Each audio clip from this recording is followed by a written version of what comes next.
और अब बात करते हैं कि आप बैरून मुल्क कैसे जा सकते हैं। इसका आसान तरीन तरीका क्या है। तो मैं अक्सर वीडियो में बताया करता हूं कि आप न्यूज़पेपर पढ़ा करें। आज के दौर में हर किसी के पास मोबाइल है, इंटरनेट मौजूद है। आप कोई भी न्यूज़पेपर, जंग खोल लें, खबरें खोल लें, एक्सप्रेस न्यूज़ खोल लें, कोई भी अखबार खोलेंगे तो उस पर एक पेज ऐसा होता है जिस पर बैरून मुल्क और अंदरून मुल्क दोनों जॉब्स अवेलेबल होती हैं। उनके इश्तिहारात होते हैं। बाहर भेजने वाली रिक्रूटिंग एजेंसियों के पास भी जब डिमांड आती है, तो काम आता है, तो वो अखबार में इश्तिहार देते हैं। जब आप अखबार पढ़ते हैं तो आपको पता चल जाता है कि इस रिक्रूटिंग एजेंसी के पास काम आया हुआ है। उसको शटरिंग चाहिए, उसको मैसन चाहिए, उसको इलेक्ट्रिशियन चाहिए, प्लम्बर चाहिए या एसी वाले, डक्टिंग वाले। तो इस तरह के बंदे उनको चाहिए होते हैं और अखबार में तादाद भी लिखी होती है और साथ तनख्वाह भी लिखी होती है। अगर आपको सूट कर रही है सैलरी, तो आप क्या करें, आप उनके ऑफिस फ़ोन कर लें, अखराजात पूछ लें और सारी डीलिंग ऑफिस जाके करें। और उसके बाद आप अक्सर इन ट्रेड के लिए नीचे देखते हैं किसी न किसी टेक्निकल ट्रेनिंग सेंटर का नाम लिखा होता है। कोई भी ट्रेड सेंटर लिखा होता है, trade test and technical training centre. और आप उस ट्रेनिंग सेंटर पर भी जा सकते हैं। वहाँ डेट लिखी होती है कि इस तारीख को इस सेंटर पर इंटरव्यू है। आप वहाँ जाके इंटरव्यू दे सकते हैं। वहाँ बैरून मुल्क से डेलीगेशन आया होता है कंपनी का। वो बंदों के साथ एग्रीमेंट करते हैं कि आप इस ट्रेड के लिए हमने आपको सेलेक्ट किया है, ये तनख्वाह आपको मिलेगी, इतने घंटे आप ड्यूटी करेंगे, इसके बाद अगर काम करेंगे तो वो ओवर टाइम में शुमार होगा, आपको सहूलतें क्या क्या मिलेंगी, सारी चीज़ें एग्रीमेंट उसी वक्त हो जाता है। और जब इस नाम को आप देखते हैं कि trade test and technical training centre लिखा हुआ है, तो आप इसको देखें कि एक तो ट्रेड टेस्ट सेंटर और दूसरा टेक्निकल ट्रेनिंग सेंटर। दो सहूलतें होती हैं इनके पास। एक तो ये बंदों को ट्रेनिंग देते हैं इन तमाम शोबों में जो छोटे छोटे हैं, इलेक्ट्रिशियन है, प्लम्बर है, एसी मैकेनिक है, डक्टमैन है, या टाइल का काम करने वाले हैं, या प्लस्तर का काम करने वाले, सरिये का काम करने वाले, तो सबको ये ट्रेनिंग देते हैं। लेकिन याद रहे कि आपने ऐसे ट्रेनिंग सेंटर का इंतखाब करना है जहां महीने में कुछ 10-15 डेलीगेशन लग रहे हैं। ऐसे ट्रेनिंग सेंटर भी मौजूद हैं जहां पे वीकली 3-4 डेलीगेशन लाजमी लगते हैं।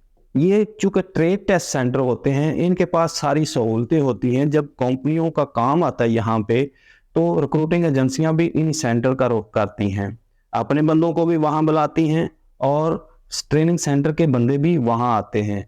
वहां अगर सपोज इलेक्ट्रिशियन का टेस्ट लेना है डेलीगेशन में, तो एक कमरा बना होता है, कमरे में सारे इंस्ट्रूमेंट लगे होते हैं और वो वहां बैठ के इंटरव्यू लेते हैं बंदे का। वहां से पूछते हैं कि भाई ये चीज़ क्या है, ये चीज़ क्या है, इस चीज़ का इस्तेमाल क्या है, कैसे इस्तेमाल करनी है, आपका तजर्बा क्या है, सारा इंटरव्यू वहीं करते हैं।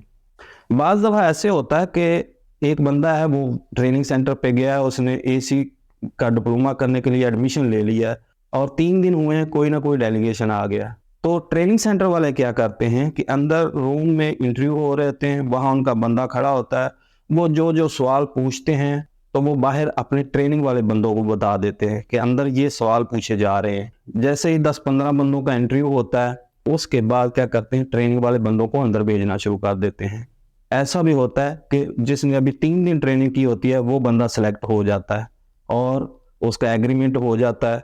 जब तक वीज़ा प्रोसेस होना होता है, वो अपनी ट्रेनिंग कंटिन्यू रखता है। अगर सपोज वो बंदा फेल हो जाता है, तो चौथे दिन, 5वें दिन को और डेलीगेशन आ जाएगा, अगले हफ्ते को और डेलीगेशन आ जाएगा। आपकी प्रायोरिटी जो होनी चाहिए, वो होनी चाहिए बैरून मुल्क जाना और अच्छी सैलरी पर जाना।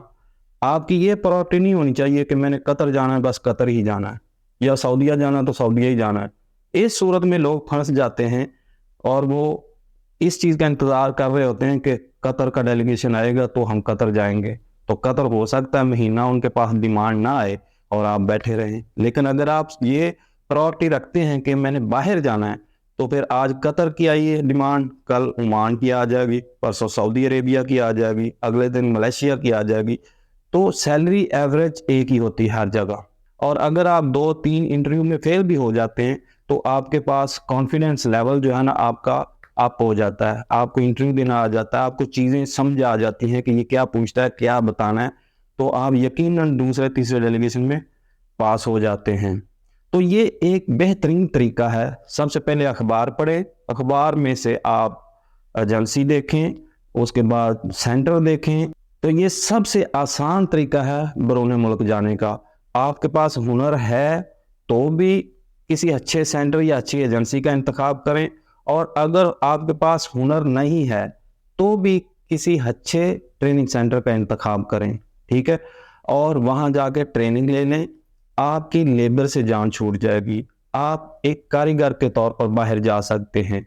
आज की वीडियो यहाँ पर एंड करते हैं। नेक्स्ट वीडियो में मज़ीद चीज़ें आपके साथ शेयर करूँगा। आपके फीडबैक का इंतज़ार रहेगा, अपना फीडबैक ज़रूर दिया करें, इससे दूसरों के लिए आसानी पैदा होती है। तो मिलते हैं नेक्स्ट वीडियो में, तब तक के लिए अल्लाह हाफिज़।